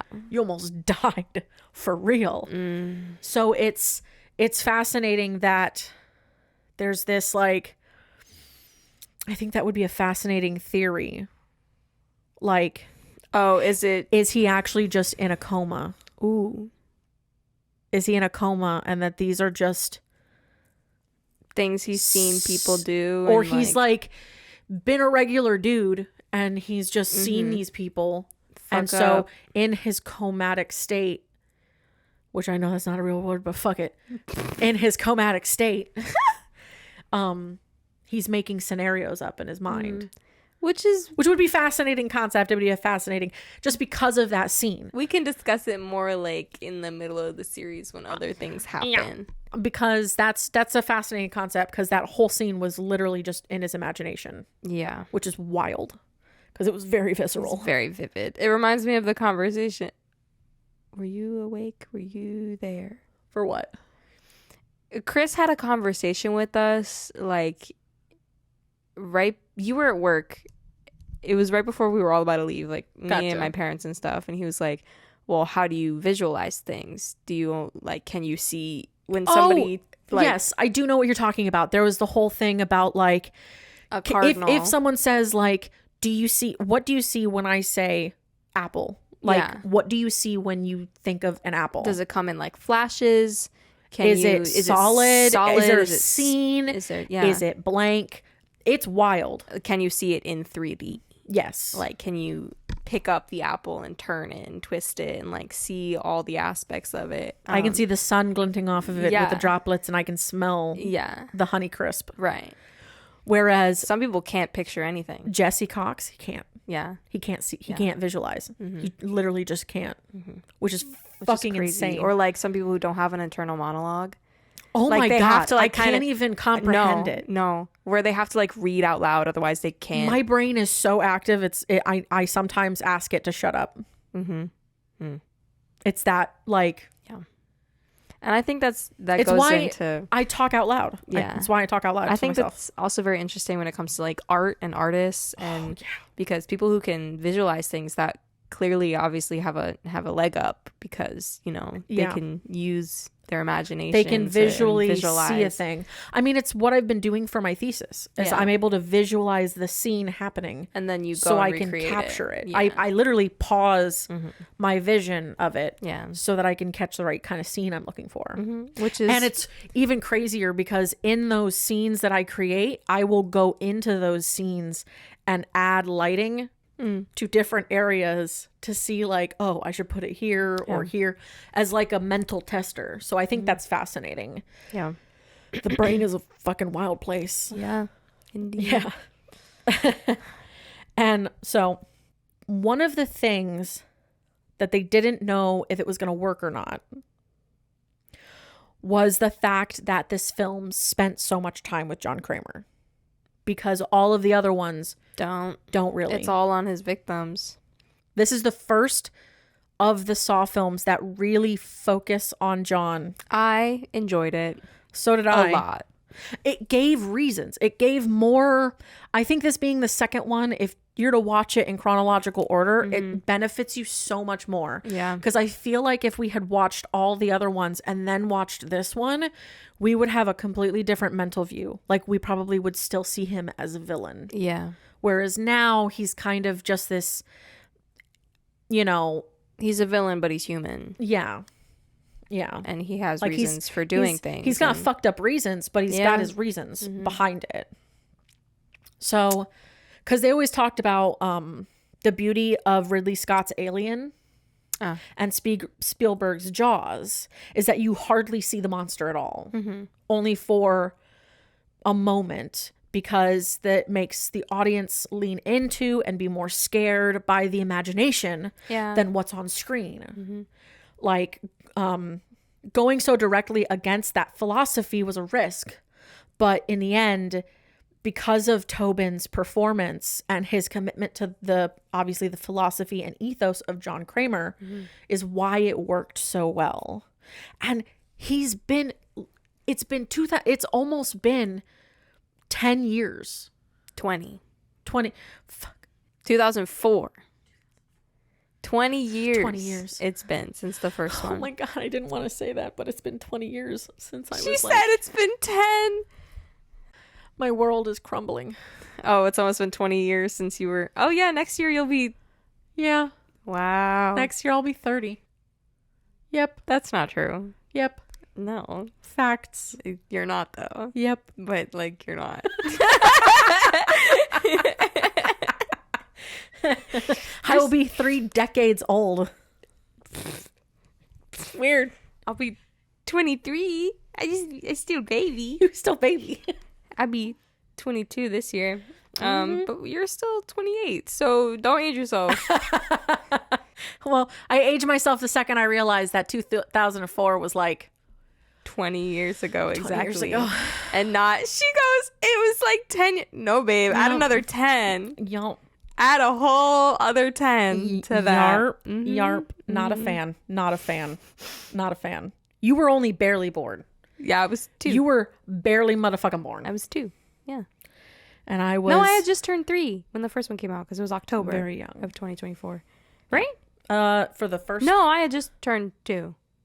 I just turned 2. Yeah, because the first film was in October, yeah. But... Oh, my dad's birthday. I wonder if that's one of the reasons why he likes this series. Maybe. Went and saw it for his birthday. Maybe. I don't know. Did he? Write a comment. Yeah. I know you listen. Did you go see this for your birthday?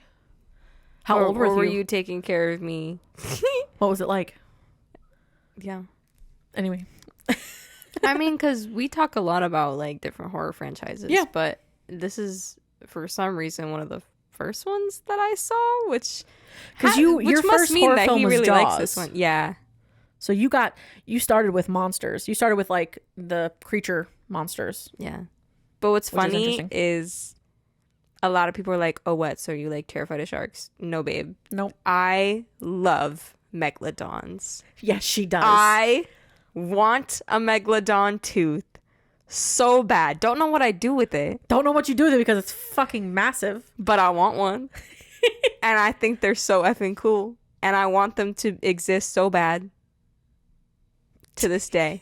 I want them to not be extinct. I want that theory that they're just swimming in the Mariana Trench to be real.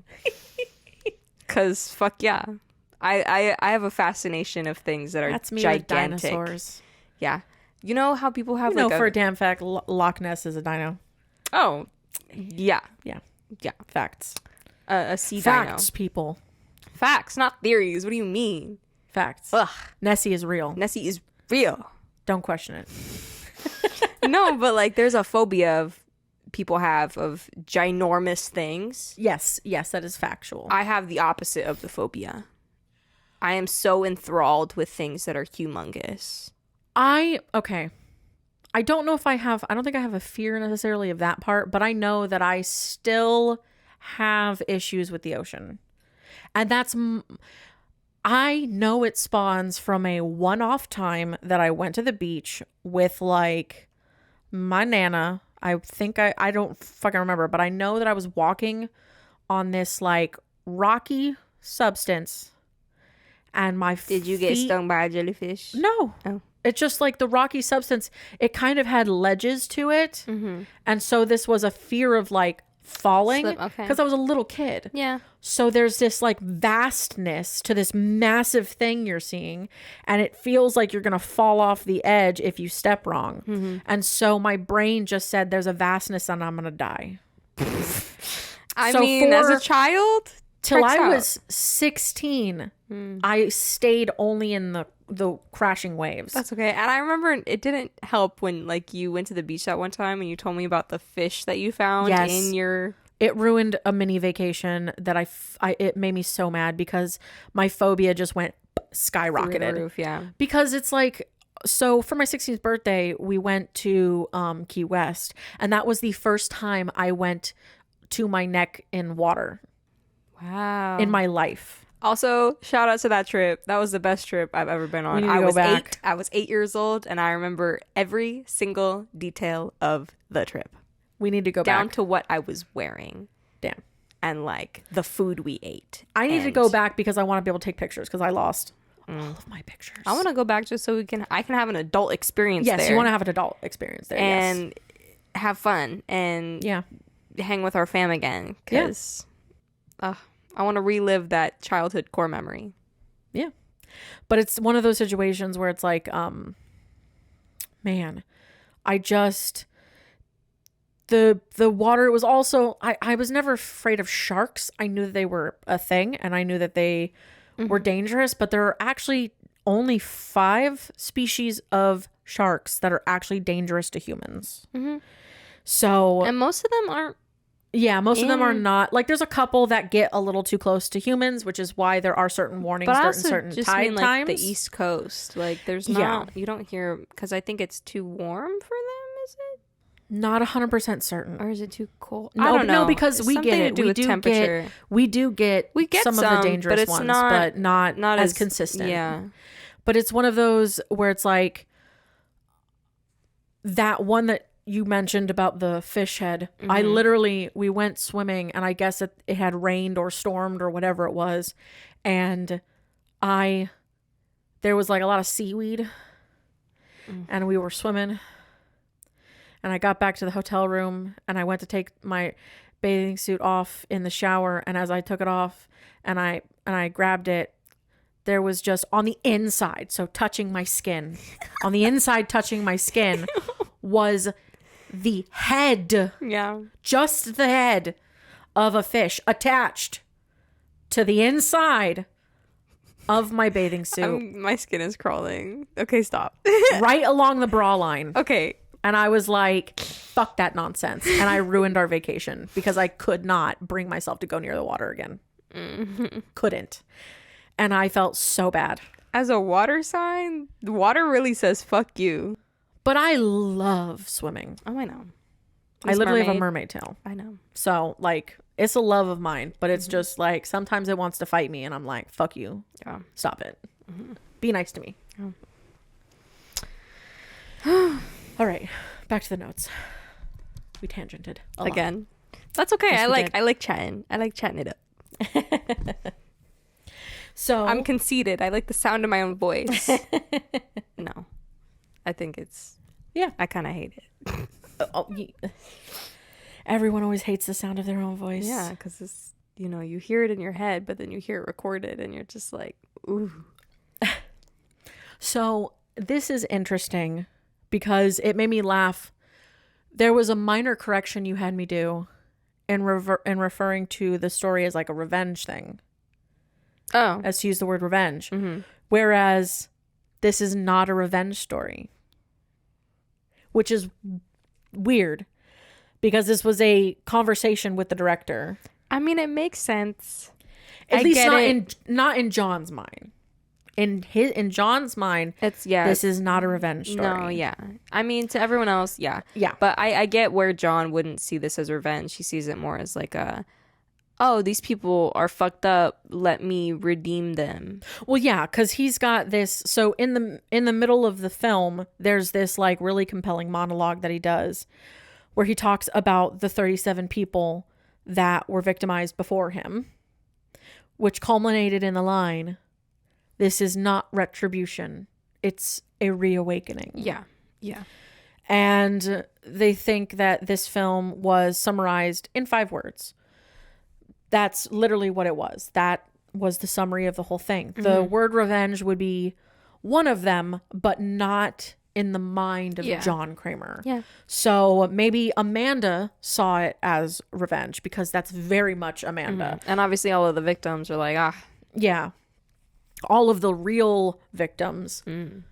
So there's definitely that. And then in this interview, he's like, so what's kind of cool about dismembering people and bleeding people beyond just exploitation or gore-sploitation or what have you, is that there's a very ancient resonance to it. So one of the things that excited them about shooting in Mexico City is that they've always been fascinated by the Aztecs and the mass human sacrifices that went on in the middle of Mexico City 500 years ago. And they always felt that the best horror has a kind of kinship to Greek tragedy, which also spilled a lot of blood. Yeah. It also ends very badly for the main character consistently. So you can kind of view the Saw films as like a Greek epic. As this Greek tragedy that's just continuously going on and feels kind of unending. Yeah. Which is fascinating because when you put it in that mentality, you can really see it as like a Greek tragedy. Is really fascinating. And I think would be a really weird, like, spin-off alternative version of the story, which would be really weird. Yeah.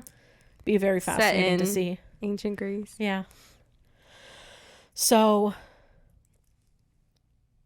this next little thing I have has to do with the acting and the casting start. So obviously at the casting level, you can be a pretty great actor, but not necessarily be able to accomplish the kind of performance where you're really projecting dark emotions.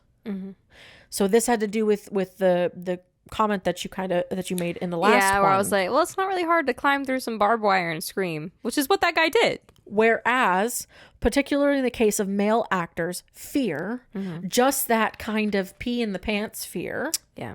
That a real person would feel while they're in a situation like this. Oh, I would piss myself for real. It's not easy to find, and it's not always easy to coax out of a person That's fair. because there's this It's also level very of vulnerable. that. Yeah, it's an extremely vulnerable. Like, to be terrified like that in front of other people, like that, you have Oh, to yeah. really expose yourself. Really. And so they wanted to hire people that had demonstrated that they could do it. That's where it began. You wanted somebody who wants to be there and really shows that.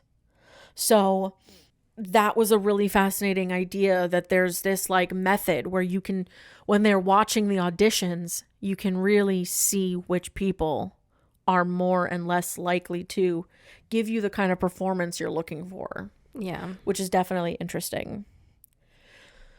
And then obviously in a lot of the scenes in the Saw series, including many of them, but mainly there's the prosthetics. Lots of prosthetics going on in this guy. So they had a team from LA called Fractured FX that built all of the stuff. Most of the actors had now they have the budget for it. Exactly. So many of 10 the movies later. actors had to actually travel from Mexico City to Los Angeles to have their bodies cast. Oh. And obviously that's a huge process. It's very intimate and it takes a long time. Because you gotta be naked. And you are encased in some weird ass shit. Yep. But the result is something pretty amazing, obviously.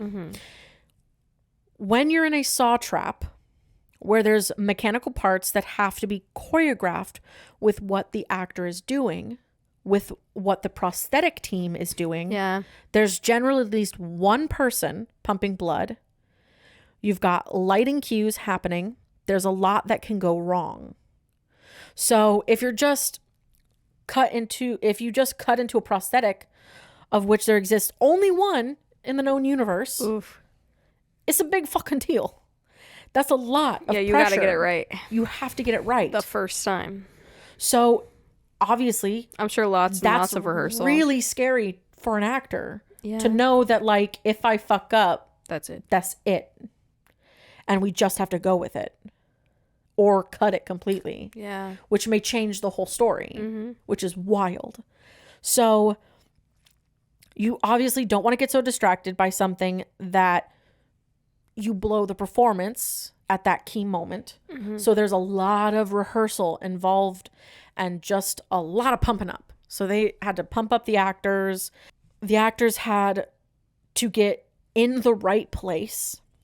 And then everything had to be like a ballet, which is an interesting mentality, but you have to think about it like that. Because when it works, it's great. It's very hard to do CG blood. It's very difficult. They obviously had to do a little bit of it, but it's mostly real. All of it is them using practical effects, which just makes the film much more amazing because of the fact that they're practical. Yeah, because you can really see. Yes. Oh. The pulling and the pushing and the cutting and all of it. Yep. Because obviously there's some significant shots in this movie that don't have, like we were saying, the digital work, which is kind of mind-blowing when you think about it. Yeah. And then, at least for the gnarly bits, there's a lot of handheld, for sure. They actually would go in handheld for the cameras.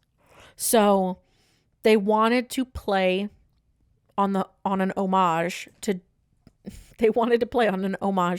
James Wan's trick of putting a circular dolly track around somebody and then just under cranking and zooming in and out using those little pieces, even if they might only be 1 to 5 frames long, to interject extra energy into the scenes. The lighting is much more overt to the sort of giallo reference way that James did Saw. And that continues for a while into the Saw series. Even though they shot digitally, they roughed it up with grain and post-production a bit. And the general aggressive handheld style, our DP, Nick Matthews, not only lit the whole film, but he shot it as well. He was holding the camera and really got into the action there and made the camera kind of a character. And so that's kind of the feeling that they were going with. And they wanted it to feel like it was the original Saw film. So they had a lot of visual elements to the filming style, to the graphic style, that would be a tie-in to that original film, even though it is their most modern film that they have. So Yeah, I feel like you can tell that it really fits in, yeah, even if it is 20 years older. exactly. So what you got for Miss? I have a bunch of stuff about fake doctors. Yeah, hell yeah, which is a real ass thing, and it's really unfortunate. You just heard our rant earlier, Yep. so fucking buckle up. Just depending on when this article is written, just last year, Oh shit. a teenager Yes. in Florida Oh, of course. named Malachi Love Robinson. Yes. Oh my God, I know about this. Yeah, he opened his own medical practice. He had paid staff, Yes, he did. and he even performed physical exams on Yes. patients. He just graduated from high school. Mm-hmm. He bought a degree Yes, he did. in divinity from So the Universal stupid. Life Church Seminary Yep. that lets you put doctor in front of your name, and he bought that for $29.95. Yep. So It's crazy that even was able to happen. yeah, he only got found out when an undercover agent from the sheriff's office went into his clinic and posed as a patient. After they did that, they sent out a tweet, and they said, just because you saw a season of Grey's Anatomy doesn't mean you can practice medicine. Right. That is factual. You have to. Do you have any idea how long it takes for people to become doctors? To get that name, especially medical doctors? Holy shit, it takes a long time. Yeah, there are lots of cases throughout history about people posing as doctors and Yep. just getting away with it for years. Which is fucking sometimes. wild. In India, so many unqualified people are getting arrested that a charity is now trying to train them so that Yes. they can work in the medical field legitimately. Yes. That's crazy that it happens that often. There was an instance in Australia where there was a fake psychiatrist named Nora Zakardis. She spent years conducting medical examinations, giving out prescriptions, and even advising friends and family members, and despite having zero qualifications. That's fucking insane. Yeah. She was able to fool her own doctor. What? Yeah. She allowed her to sit in on her examinations and access patients' medical records and stuff. That's insane. You're literally handing her the keys to the kingdom. Eventually, somebody was suspicious of everything and said that it might be worthwhile to bring it up with the medical board and check Zakardis Yeah. if they were registered. Yeah, because you have to register with the medical board. Yeah. This was in Australia. So the Australian Health Practitioner Regulation Agency said that since 2014, it has prosecuted 17 unregistered practitioners and 8 more that are pending. Wow. It doesn't sound like a lot, but it is a lot of people. There is an actual psychiatrist who is actually qualified, Dr. Danny Sullivan. He says that successful fake doctors follow similar patterns. They restrict themselves to a couple procedures or activities that other people won't necessarily determine that they're inept in, and gradually, as they develop the bravado or the skill to pass themselves off more effectively, they might then move to try things that are more ambitious. So if they're successful, it's because they've started off as reasonably humble and then only gradually ramped up what they're doing. Which is crazy that they would even get to that point. Yes. There are a lot more stories that are way more horrific as men posing as gynecologists. Oh my God. Yeah. And I know where that's going. Yes. Yeah. That's all it says about that. But it also talks about how a lot of fake doctors prey on society's like most vulnerable people. Yeah. Most vulnerable people. Which is really important. Yeah. So it's really important to understand that, like, those are the most desperate people that are seeking real, needing real help, and people just taking advantage of that is really fucked up. Yeah, they'll mostly target like small ethnic or minority communities and non-English speaking patients to exploit that vulnerability, which is really sad. There's another person. Well, actually, it's also apparent in trans communities. Yeah, which is so unfortunate. In really 2015, South Florida. South Florida. Fucking Florida. This is crazy. South Florida's O'Neill Ron Morris, who was a trans woman herself, she was arrested after administering illegal cosmetic injections to a number of trans women into their face and their butt, and they all became disfigured. Yeah. Because it was a supposed silicone mixture. Yeah. That contained cement. Yes. Super glue. I remember hearing about this. And a lot of other toxic substances. Now that you're saying cement, I was like, I was thinking, like, is this the cement lady? Yeah. Because I know that there was one that, like, had some really fucked up shit that they were injecting into people. Yeah. One victim died of acute respiratory failure. And then all the other ones were just permanently damaged and... I can't, like, there's okay. There's a part of it that's kind of like was that fucked up mentality of real doctors won't provide this gender affirming care, so I have to seek a backwater alternative. There's no way. They just got fucked. You're talking about Florida. Yeah, I'm sure. There's some fuck shit going on. What is crazy to me is that it was also a trans woman who was doing harm to these people. Yes. But that's what I'm saying. Is it the mentality of just we need this kind of gender affirming care and I'm going to attempt to solve this by doing this, but I fucked up in the process. I really don't know about that. And that's the problem, is that I don't know, because unfortunately just the medical industry, at least in regards to Florida and the trans community, is just a little all over the place right now. There is another instance that's like closer to this movie where it there was a doctor in California, Keith Allen Barton. He was a 50-year-old guy who promised patients that he was a medical genius and that he could cure their HIV and their cancer. He would charge them a lot of money. Yeah. And then, of course, didn't follow through. Yeah. He was sentenced to 6 years in prison in 2013. Yeah. So he's already out.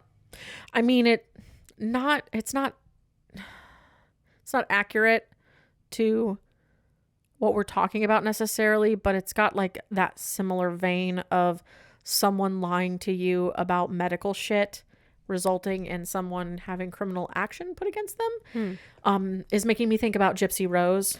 Right. Because she just recently got out. Yeah, she got out. Everyone's obsessed with her now. Oh, yeah. It's kind of crazy. It's all over the place. It's because of just all the shit that happened. I mean, she had literally Munchausen by proxy. That shit is like some fucked shit, man. Yep. And, you know, it's a similar concept. It's being lied to your whole life and, like, you know, what's your result? And her result was, oh, I'm going to tell someone to off my mother. Yeah. Because she's the pinnacle of my problems. Yeah, there's a lot of theories with that as well. Like, that it's really... there's so much. They're profiting off of exploiting her again. There's so much going on. Yeah. Like, they don't even know if she's going to keep the name that she has. What, Gypsy Rose? Mm-hmm. Just because of the mom, like her mom and everything. And she has no idea. It's kind of all over. It's all in the wind right now. So but that's like, it makes me think about that in regards to this, because it's that violent result of being told, oh, you've been lying to me this whole time. So it makes me think about it in that regard, at least. Yep. But yeah, that's all I got. So some one Starzels review. This one says, "It's Saw. I had to watch, but it felt like someone asked me for a ride, then climbed in my car, turned my music off, and put their bare feet on my dash. Total vibe killer." Yeah. Weird. Very weird. I mean, because it I don't know. I think the part of the reason why some people think it that way is just because it is kind of very removed tonally from the rest of the Saw films. Like, it's obviously a Saw film. We're following the characters we know. But it's like one step. It's like the cousin to the Saw film. It's like a sibling. Yeah. Instead of like the original style, which I feel like is a growing point. It shows a modern interpretation that's used as technically the second film and fits in beautifully into the story, but gives you more of an understanding of why he is the way he is. So I don't know. I would accept, well, would I accept John Kramer as a passenger? Well, yeah, I would. I'd accept him as a passenger in my car. Out of fear. Yes. I don't want to know what would happen if I said no. Yeah. I mean, He would just sit in the passenger seat and ask me how my day was. and you would say that, oh, the smallest slip up that you, The smallest fuck up. that makes you seem like you don't appreciate your life, or Oof. You're over. It's done. Just be like, hey, let's listen to some music and hang out yeah. for a minute.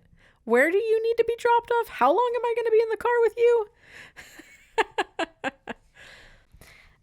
Here's another one. It says, "Honestly, I was very let down by this movie. It's 2023, folks. The Saw series has been years in the making. You would think that the director would understand Kramer's character. Clearly, they didn't. The games weren't games. They were murder, which is not Kramer's style. The murder makes sense when they are the accomplices or copycats because they were killers, not Kramer. Valentina performed her duty, yet met death. Mateo performed his duty, yet met death. Gabriella won her game, but was murdered, something this lame depiction of Kramer seems to have foreseen. John Kramer is a character about rehabilitating his trap victims. Not a single victim was rehabilitated. The victims completed their challenges and still died. This is a horrible addition to the Saw series. The director should be ashamed." I'm sorry. What a bold fucking Did you pay the statement. fuck attention in this film? Right. All of those bitches died because of their own fault. If they had just completed it, they would have survived. Yeah.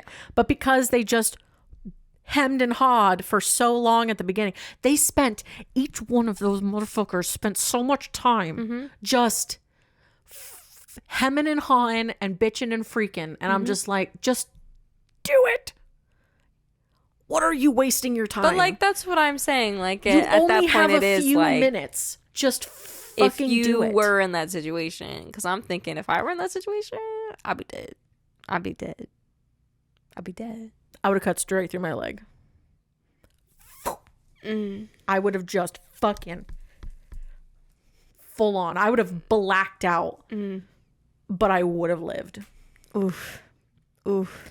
Because Your will to live is strong. my will to live is strong. is strong. My will to live is powerful. Yeah, but I have a fear of death. yeah. For very specific reasons and not the reasons that most people have. And it is intense. I refuse. I would be like the ideal person for John Kramer to come across. Yeah. Because I'd be like, no reason. Fantastic. Yeah. You You would doing never you. be in that situation. I would never be in that situation. There would never be a moment where I would be in that situation. Unless you fuck someone over like Valentina. Yes. Which, Which is very specific. yeah. However, Valentina did not perform her duty. She did not get all the bone marrow out No. that he wanted.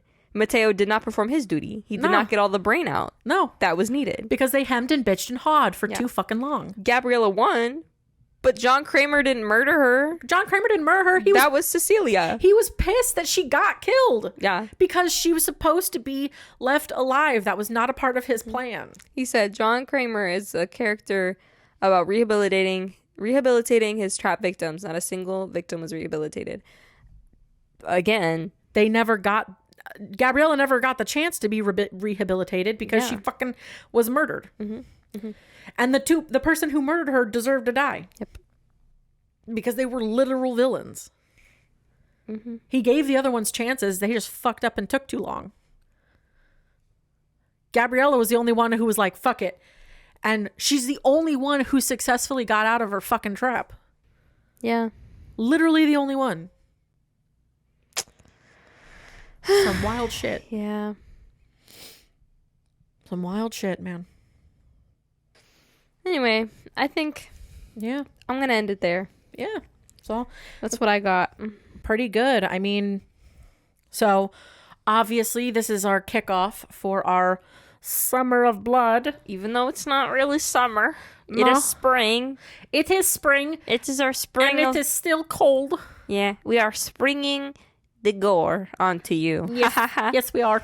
Knee slapper.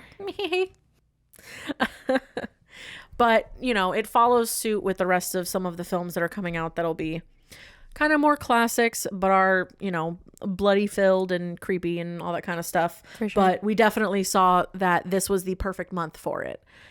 Because there is exactly five Fridays. And there are 10 movies. So if we it do works out two perfectly. a week, So there you be go. ready.